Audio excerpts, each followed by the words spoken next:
रात के 10 बज रहे हैं। आप देखिए 24 घंटे 24 रिपोर्टर, खबरों का हर रंग हमारे रिपोर्टर्स के संग। 24 घंटे 24 रिपोर्टर में अगले आधे घंटे में देश दुनिया की हर बड़ी खबर। पहले इस शो की 4 बड़ी खबरें। अंकित गुप्ता बताएंगे, दिल्ली में ट्रैफिक पुलिस के हेड कांस्टेबल ने स्कूटी सवार महिला को पत्थर मारा, आरोपी कांस्टेबल बर्खास्त, पुलिस ने किया गिरफ्तार। मैं आपको बताऊंगा, काला धन बिल लोकसभा से पास, कानून बनने के बाद मिलेगा तय समय में बताने पर 30% टैक्स और 30% के जुर्माने पर ही बचेगी जान। राजन सिंह बताएंगे, राजनाथ सिंह ने संसद में कहा दाऊद पाकिस्तान में है और भारत लाकर रहेंगे, पाकिस्तान के उच्चायुक्त का दाऊद के होने से इनकार। निपुण सहगल बताएंगे, 19 साल पुराने केस में हाईकोर्ट ने जयललिता को 10 सेकंड में बरी किया। जज ने कहा 8% आय से ज्यादा संपत्ति गैर कानूनी नहीं। तो सबसे पहले आज की बड़ी खबर।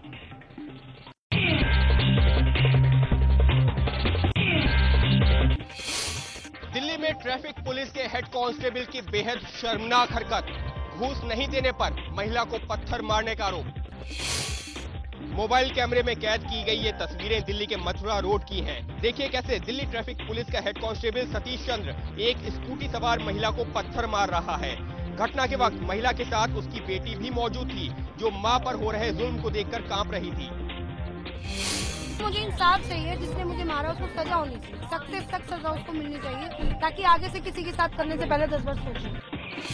उन्होंने पीछे से पहले स्कूटी पे लात मारी, फिर पत्थर उठाया, उस स्कूटी का पूरा डैमेज कर दिया। और डैमेज करके जब इन्होंने उनको रोकने की कोशिश की तो उसके बाद में इन्होंने उठाया और पत्थर इनकी कमरे पे भी दे मारा। मीडिया में खबर आने के बाद ट्रैफिक पुलिस ने आरोपी हेड कांस्टेबल को तत्काल प्रभाव से सस्पेंड कर दिया और उसको गिरफ्तार कर लिया है। दिल्ली में ट्रैफिक पुलिस की बदसलूकी का मामला सामने आया है, जिसमें एक महिला के साथ बदसलूकी की ट्रैफिक पुलिस वाले ने और महिला को मारा। हम ना मेरी छोटी बहन के पीटीएम में से आ रहे थे, हमने रोड क्रॉस किया, अंकल ने हमें आगे रोका। अंकल ने बोला तुमने रेड लाइट क्रॉस किया, मम्मी ने बोला हमने रेड लाइट क्रॉस नहीं किया। मम्मी ने बोला अगर किया भी है तो सॉरी। अंकल कहने लगे चलो 200 रुपए दो। मम्मी ने बोला तुम मेरे को स्लिप काट कर दो, जब भी मैं तुम्हें 200 रुपए दूंगा। अंकल ने बोला नहीं, अगर तुम मुझे अभी 200 रुपए दे दोगी तो मैं सारा मामला अभी यहीं पे रफा दफा कर दूंगा। फिर ना अंकल ने मम्मी को गंदी गंदी गालियां दी और मम्मी ने स्कूटी स्टैंड पर लगाकर मम्मी उतरी और अंकल आए पीछे से, मम्मी की स्कूटी की डिग्गी पर लात मारी, पत्थर उठाया और मम्मी के स्कूटी के मीटर पर पत्थर मारा। और फिर अंकल ने मम्मी को गंदी गंदी गालियां दी। अंकल ने पत्थर उठाया, अंकल मम्मी के सर पर मार रहे थे, तो ना मम्मी ना अपनी सेफ्टी के लिए मम्मी नीचे हो गई और मम्मी के बैक पर लग गया। दिल्ली में महिला को पत्थर मारने की घटना से दिल्ली पुलिस कटघरे में है। सवाल ये है कि अगर तस्वीर सामने नहीं आती तो क्या होता? क्या दिल्ली की ट्रैफिक पुलिस का बेरहम चेहरा सामने आता? मोबाइल कैमरे से ली गई ये तस्वीर दिल्ली में मथुरा रोड पर गोल्फ लिंक की है। देखिए किस तरह गुस्से में रमनजीत ने बाइक पर पत्थर फेंका, लेकिन उससे पहले हेड कांस्टेबल सतीश चंद्र को देखिए, जो किसी राह चलते शख्स को पत्थर फेंकने की धमकी दे रहा था। उसके बाद हवलदार रमनजीत की तरफ पलटा और पत्थर से हमला कर दिया। खाकी वर्दी का गुरूर देखिए, बाइक में फंसे पत्थर से उसने रमनजीत को दोबारा मारने की कोशिश की, लेकिन रमनजीत ने पुलिस वाले का हाथ पकड़ लिया।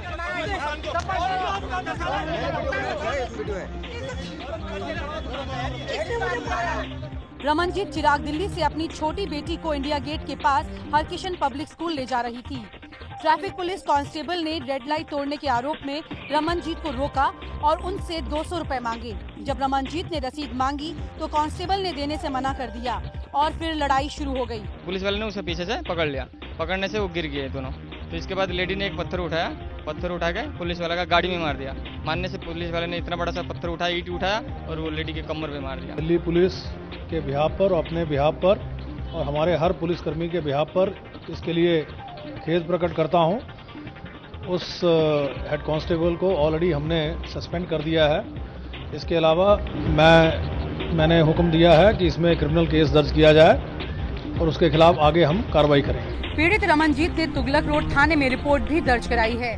पीड़ित ने आरोपी को सख्त सजा देने की मांग की है और दिल्ली के मुख्यमंत्री अरविंद केजरीवाल से भी इंसाफ मांगा है।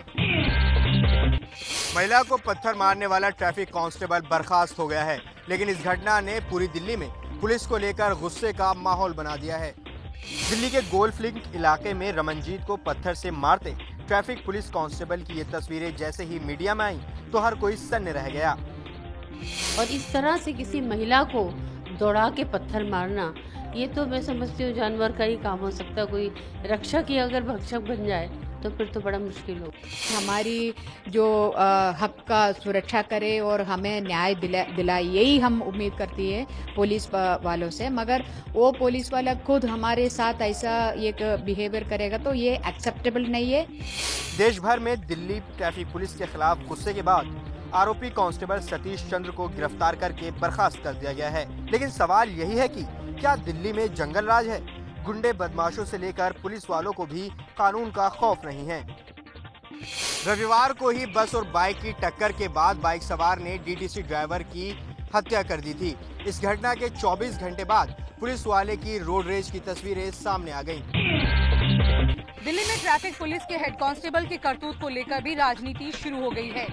जहां एक तरफ आम आदमी पार्टी और कांग्रेस बीजेपी पर सवाल खड़े कर रही है, वहीं पर बीजेपी इसे गलती मान रही है। दिल्ली पुलिस को सोचना चाहिए, अपने लोगों की ट्रेनिंग करानी चाहिए कि ठीक से बिहेव तो करें लोगों के साथ। अरे रिश्वत लेनी बंद नहीं कर पा रहे हैं तो इसको सोचना चाहिए उनको, क्यों बंद नहीं कर रहे हैं। सड़क के ऊपर काम, उनको चालान काटने का काम दिया गया है, लोगों को ठीक से ट्रैफिक चलाने का काम दिया गया है, कलेक्शन का काम दिया गया है। ट्रैफिक पुलिस का काम ही है कि रास्ते में लॉ एंड ऑर्डर ठीक से रहे, महिलाओं की सुरक्षा सेफ्टी ठीक से रहे, वो देखभाल करने की। और खुद ट्रैफिक पुलिस उसको खाली वायलेट ही नहीं कर रहे हैं, वो this is just absolutely inhuman. ये एक प्रोफेशनल फेलियर हुआ, व्यक्तित्व प्रोफेशनल फेलियर, और ऐसे व्यक्तियों को डिपार्टमेंट में रहने की कोई जरूरत नहीं, उनको कंपल्सरी रिटायर कर देना चाहिए। दरअसल आम आदमी पार्टी पहले से ही मांग कर रही है कि दिल्ली पुलिस दिल्ली सरकार के अंतर्गत आनी चाहिए। दिल्ली के परिवहन मंत्री गोपाल राय ने बीजेपी पर लगाया डीटीसी बसों की हड़ताल कराने का आरोप। कहा सरकार कर्मचारियों से हर मुद्दे पर बातचीत करने के लिए तैयार। आज भारतीय जनता पार्टी ने पूरे दिल्ली की जनता को परेशान करने के लिए पहले डीटीसी के अंदर हड़ताल कराने की तरफ बढ़ी है, जो दुर्भाग्यपूर्ण है। क्योंकि दिल्ली जिसने दोषी है, जो दोषी है उसके साथ सख्त कार्रवाई करने की तरफ सरकार पहले से ही कटिबद्ध है। हम आप सबके माध्यम से कहना चाहते हैं कि भारतीय जनता पार्टी इस तरह की दिल्ली की जनता को परेशान करने वाले घिनौनी हरकत से बाज आए।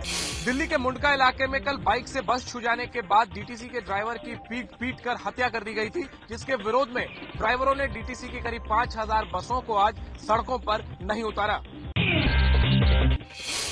डीटीसी बसों की हड़ताल को लेकर बीजेपी का दिल्ली सरकार पर पलटवार। सतीश उपाध्याय ने कहा कि किसान की मौत के बाद 45 मिनट तक भाषण देने वाले बीजेपी पर अंगुली नहीं उठा सकते।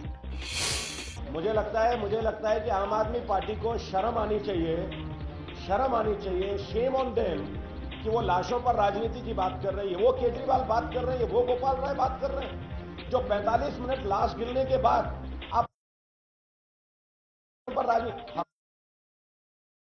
घटना है। डीटीसी ड्राइवर की हत्या के बाद डीटीसी की हड़ताल को लेकर दिल्ली के परिवहन मंत्री गोपाल राय ने बीजेपी पर लाश पर राजनीति करने का आरोप लगाया था। दिल्ली बीजेपी ने लगाया केजरीवाल सरकार पर किसानों से घूस लेकर मुआवजा देने का आरोप। कहा बेमौसम बर्बाद हुई फसलों का बिना सर्वे दिए गए पैसे।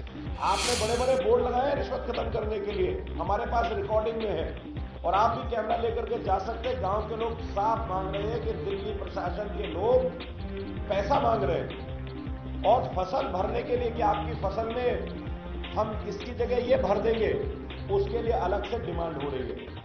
तो किसानों को जो मुआवजा दिया आपने गांव की एक दीवार के अंदर, तो 14,000 का रेट कर दिया, और दूसरी तरफ आपने कम रेट कर दिया। दिल्ली के सीएम केजरीवाल ने 8 मई को उन किसानों को मुआवजे के चेक बांटे थे जिनकी फसल बेमौसम बारिश से खराब हो गई थी। लेकिन अब बीजेपी ने दिल्ली सरकार के मुआवजे के प्रक्रिया पर गंभीर सवाल खड़े कर दिए हैं। तो दिल्ली में पुलिस की गुंडागर्दी से लेकर राजनीति तक में घमासान मचा है। आगे बढ़ेंगे और देखेंगे लोकसभा में पास हुआ काले धन पर बिल, अब कल राज्यसभा में पेश होगा।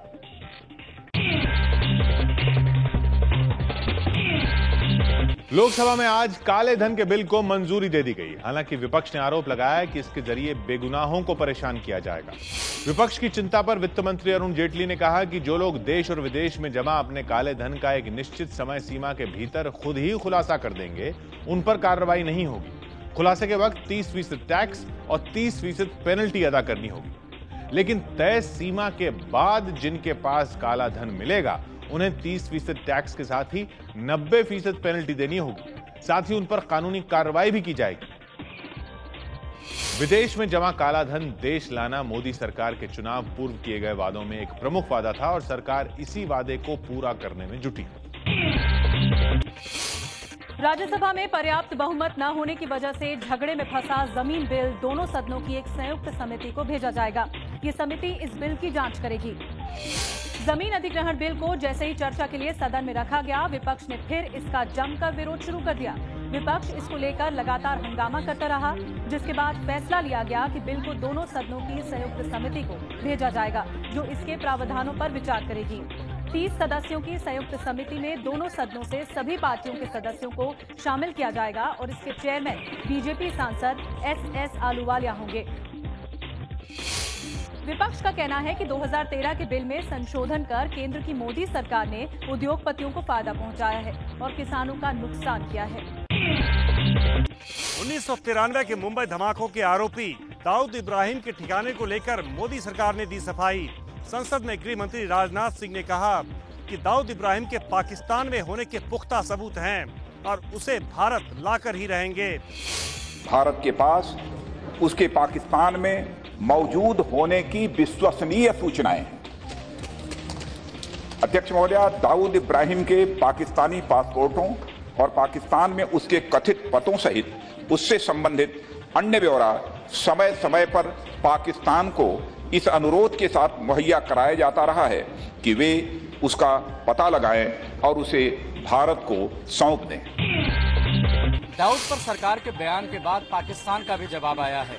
पाकिस्तान के उच्चायुक्त अब्दुल बासित ने कहा है कि दाऊद इब्राहिम उनके देश में नहीं है। भारत हमेशा से कहता है कि दाऊद को पाकिस्तान में पनाह मिली हुई है। कई बार दाऊद के ठिकाने का पता भी पाकिस्तान सरकार को दिया गया। हर बार पाकिस्तान ने दाऊद के अपने यहाँ होने से इनकार कर दिया और इस बार भी वैसा ही जवाब आया है। भारत में पाकिस्तान के उच्चायुक्त अब्दुल बासित ने कहा है कि मैं इससे ज्यादा और कुछ नहीं कह सकता हूँ कि दाऊद पाकिस्तान में नहीं है। इसके बारे में तो मैं यही कह सकता हूँ कि वो साहब पाकिस्तान में नहीं है। इससे ज्यादा मैं क्या कहूँगा। हाल ही में भारत सरकार ने संसद में कहा था कि उसे नहीं पता है कि दाऊद इब्राहिम कहाँ है, लेकिन विपक्ष के सवाल के बाद फिर से सरकार ने बयान दिया कि दाऊद इब्राहिम पाकिस्तान में है। पूर्ति इरडा लोन सौदे में सीएजी की रिपोर्ट पर नितिन गडकरी ने राज्यसभा में दी सफाई। कहा, मुझ पर नहीं लगे किसी भी तरह के भ्रष्टाचार के आरोप। यह प्रक्रिया में किसी भी लोन लेने वाले, विशेषकर पूर्ति साकर कारखाने में किसी प्रकार की अनियमितता नहीं बरती है और न ही इसमें किसी प्रकार का घोटाला हुआ है। पूर्ति साकर कारखाना ने किसी प्रकार की अनियमितता नहीं की है, न कि इरडा के सामने गलत तथ्य रखे हैं। ऑडिट रिपोर्ट में भी इस तरह का कोई आरोप पूर्ति साकर कारखाने के खिलाफ नहीं है। पूर्ति साकर कारखाना ने इरडा के लोन को मूल और ब्याज सहित चुकाकर सही व्यावसायिक प्रक्रिया का परिचय दिया है। सीएजी की रिपोर्ट ने गडकरी से जुड़े पूर्ति ग्रुप को एक पावर प्लांट के लिए कर्ज दिए जाने में गड़बड़ी का आरोप लगाया है। जिस 46 करोड़ 63 लाख रुपए की कर्ज पर ये बवाल है, वो कर्ज पूर्ति ग्रुप को इरडा ने दिया था। परिवहन मंत्री नितिन गडकरी भले ही ये सफाई दे रहे हों कि सीएजी की रिपोर्ट में उनके खिलाफ कोई आरोप नहीं है, लेकिन विपक्ष को ये सफाई मंजूर नहीं है और वो गडकरी के इस्तीफे की मांग पर अड़ा हुआ है। गडकरी के इस्तीफे की मांग को लेकर विपक्ष ने राज्यसभा में जमकर हंगामा किया, जिसके कारण सदन की कार्यवाही बार बार स्थगित करनी पड़ी। कांग्रेस ने कहा कि सीएजी की रिपोर्ट में पूर्ति ग्रुप पर जो आरोप लगे हैं उनकी निष्पक्ष जांच गडकरी के मंत्री रहते नहीं हो सकती। धोखाधड़ी हुई है। कैबिनेट मंत्री नितिन गडकरी इसमें शामिल हैं, इसलिए जब तक वो इस्तीफा ना दें इसकी निष्पक्ष जांच नहीं हो सकती। प्रधानमंत्री जी ने कहा है कि भ्रष्टाचार के मामले में उनकी जीरो टॉलरेंस है। अब हम उनकी जीरो टॉलरेंस देखना चाहते हैं। राहुल गांधी ने फिर बोला मोदी सरकार पर हमला। कहा, सूट बूट की सरकार किसानों के बाद मछुआरों के पीछे पड़ी। पहले सूट बूट की सरकार किसानों के पीछे पड़ी, अब किसानों के पीछे पड़ी हुई है, मजदूरों के पीछे पड़ी हुई है, अब मछुआरों के पीछे भी पड़ गई। बड़ी बड़ी नाव को फिशिंग करने दे रहे हैं, मगर जो हमारे छोटे फिशरमैन हैं, जो हमारे मछुआरे हैं, उनको बैन करके रखा हुआ है। हालांकि जहाज रानी मंत्री नितिन गडकरी ने राहुल गांधी के आरोपों को नकारते हुए कहा है कि सरकार ने मछुआरों पर किसी तरह की पाबंदी नहीं लगाई है और न ही विदेशी जहाजों को तटों के पास मछली मारने की इजाजत दी गई है। आय से ज्यादा संपत्ति के केस में जयललिता कर्नाटक हाईकोर्ट से बरी, फिर से बन सकती है तमिलनाडु की सीएम। तमिलनाडु की पूर्व सीएम जयललिता के हाईकोर्ट से बरी होने की खबर मिलते ही उनके समर्थकों में खुशी की लहर दौड़ गई और उन्होंने जगह जगह जश्न मनाना शुरू कर दिया। AIADM के प्रमुख जयललिता को आय से ज्यादा संपत्ति के केस में पिछले साल 27 सितंबर को बेंगलोर की विशेष अदालत ने दोषी करार दिया था। विशेष अदालत ने उन्हें 4 साल की कैद और 100 करोड़ रुपए जुर्माने की सजा सुनाई थी, जिसके बाद जयललिता को तमिलनाडु के सीएम के पद से हटना पड़ा था। जयललिता ने इस फैसले के खिलाफ कर्नाटक हाईकोर्ट में अपील की थी, जिसने आज उन्हें बरी कर दिया है। इसके साथ ही जयललिता के दोबारा सीएम बनने का रास्ता साफ हो गया है। हाईकोर्ट ने जयललिता के साथ ही उनके 3 करीबी लोगों को भी बरी किया है। 24 घंटे 24 रिपोर्टर में अब तक आपने देखा, महिला को पत्थर मारने वाला कांस्टेबल बर्खास्त कर दिया दिल्ली पुलिस ने। काले धन पर बिल लोकसभा में पास हो गया। आय से अधिक संपत्ति के केस में जयललिता बरी हो गई। अब अगली बड़ी खबर।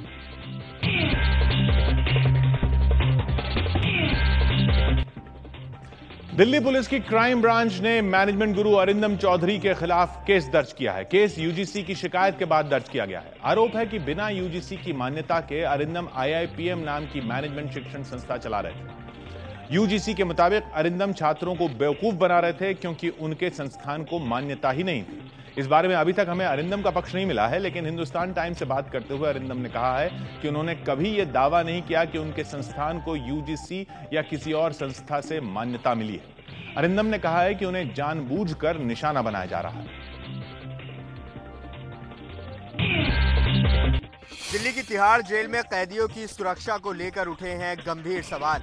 तिहाड़ जेल में एक कैदी की चाकू मारकर हत्या कर दी गई। दिल्ली की सबसे सुरक्षित जेल मानी जाती है तिहाड़ जेल, लेकिन इसी जेल में अजय नाम के एक कैदी की आज दोपहर चाकू मारकर हत्या कर दी गई। अजय की हत्या का आरोप 3 कैदियों सुमित, राकेश और रमन पर लगा है। बताया जा रहा है कि इन तीनों की अजय से पुरानी रंजिश थी। अजय जेल नंबर 4 में बंद था और उसके खिलाफ कई मुकदमे दर्ज हैं। तिहाड़ जेल के अंदर हुई इस वारदात ने जेल प्रशासन की नींद उड़ा दी है। मामले की अब जांच हो रही है, लेकिन बड़ा सवाल यही है कि तिहाड़ में बंद कैदियों के पास आखिर चाकू कहां से आया। जम्मू कश्मीर के उधमपुर जिले में हुआ एक दर्दनाक हादसा। यात्रियों से भरी एक बस के खाई में गिरने से 20 से ज्यादा लोगों की मौत हो गई। यही है वो बस जो 50 से ज्यादा लोगों को लेकर जम्मू की तरफ आ रही थी कि मरोटी इलाके के पास बस का संतुलन यकायक बिगड़ गया और ये बस करीब 200 फुट गहरी खाई में जा गिरी। इस हादसे में 20 से ज्यादा लोगों की मौत हो गई, जबकि करीब 30 लोग घायल हुए हैं। इनमें से 6 की हालत गंभीर बताई जा रही है। यात्रियों से भरी बस दर्दनाक हादसे का शिकार कैसे हुई, इसकी असल वजह का पता अभी तक नहीं चल पाया है। पुलिस हादसे की जांच में जुटी हुई है। राजस्थान के जोधपुर में बाल विवाह से इनकार पर एक परिवार पर टूटी आफत। पंचायत ने बिरादरी से बाहर करने का तालिबानी फरमान सुनाया। जोधपुर की लूणी तहसील की रोहिचा खुर्द गांव की संता देवी की शादी सिर्फ 11 महीने की उम्र में तय कर दी गई थी, लेकिन बालिग होने पर संता ने उस बाल विवाह को मानने से इनकार कर दिया। परिवार भी अपनी बेटी के फैसले में उसके साथ खड़ा हो गया, लेकिन समाज की पंचायत को संता का ये फैसला रास नहीं आया और पंचों ने संता और उसके परिवार का हुक्का पानी बंद करने के साथ बिरादरी से बाहर करने का फरमान सुना दिया। 16 लाख का जुर्माना भी लगा दिया गया। संता फिलहाल सारथी ट्रस्ट की मदद से अपनी आवाज बुलंद कर रही है। बाल विवाह गैरकानूनी है और इसे रोकने के लिए बड़े स्तर पर अभियान भी चलाए जा रहे हैं, लेकिन समाज के कुछ ठेकेदारों की वजह से ये कुरीति अभी भी जड़े जमाए हुए है। भारत और पाकिस्तान के बीच क्रिकेट सीरीज का विरोध शुरू। लोकसभा में बीजेपी सांसद और पूर्व गृह सचिव आर.के. सिंह ने उठाए सवाल। Pakistan has allowed the mastermind of the Mumbai terror attacks, Hafiz Saeed, to roam freely. It has just now enlarged Lakhvi on bail. They have said that they have appealed against the bill, but that appeal is not going anywhere. The mastermind and the chief facilitator of the 1993 Mumbai bomb blast, Dawood Ibrahim, is in Pakistan, as the Home Minister has just stated. So I would request the government to reconsider this very seriously. BCCI ने कल ही पाकिस्तान के खिलाफ दिसंबर में 5 one day, 3 test match और 2 T20 खेलने का ऐलान किया था। ये सभी मैच यूएई में खेले जाएंगे। देश में बढ़ी कारों की बिक्री, अप्रैल महीने में 18% से ज्यादा का उछाल। देश की कार इंडस्ट्री के लिए अच्छी खबर है। अप्रैल में कारों की बिक्री पिछले साल के इसी महीने के मुकाबले 18.1% बढ़ गई। अप्रैल 2014 में कुल 1,35,054 कारें बिकी थी, जबकि इस साल अप्रैल में 1,59,548 कारें बिकी। आंकड़े ये भी बताते हैं कि कारों के मुकाबले मोटरसाइकिलों में लोगों की दिलचस्पी घटी है। 24 घंटे 24 रिपोर्टर में आज के लिए इतना ही। कल हमारी इन खबरों पर नजर रहेगी। दिल्ली में डीटीसी ड्राइवरों की हड़ताल खत्म होगी या नहीं, जमीन बिल संयुक्त समिति में जाएगा और काले धन पर बिल राज्यसभा में पेश होगा।